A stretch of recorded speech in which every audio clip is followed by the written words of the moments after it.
بسم اللہ الرحمن الرحیم۔ رسول اللہ صلی اللہ علیہ وسلم کا ارشاد ہے، من تشبہ بقوم فہو منہم، جو کسی قوم کی مشابہت اختیار کرے وہ انہی میں سے ہوگا، یعنی قیامت کے دن اس کا حشر انہی کے ساتھ ہوگا۔ ہمارے ملک کے اندر بدقسمتی سے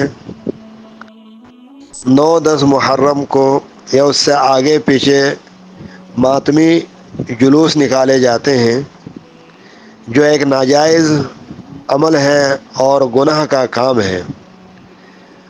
تو جو لوگ یہ کام کرتے ہیں وہ تو اس میں شرکت کرتے ہی ہیں، لیکن بہت سے سنی مسلمان بھی ایسے جلوس کو دیکھنے کے لیے یا ویسے تماشائی کے لیے ان کے جلوس میں شرکت کرتے ہیں۔ تو یاد رکھیے، شیعوں کے جلوس میں شرکت کرنا جائز نہیں ہے، اور اس میں شامل ہو کر ان کو دیکھنا یا دور سے کھڑے ہو کر دیکھنا یا جو ٹی وی میں دیکھنا یا موبائل میں دیکھنا، یہ سارے کام ناجائز ہیں۔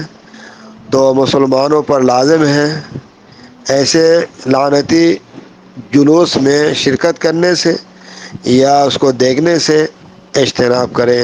اللہ تعالی ہم سب کی حفاظت فرمائے۔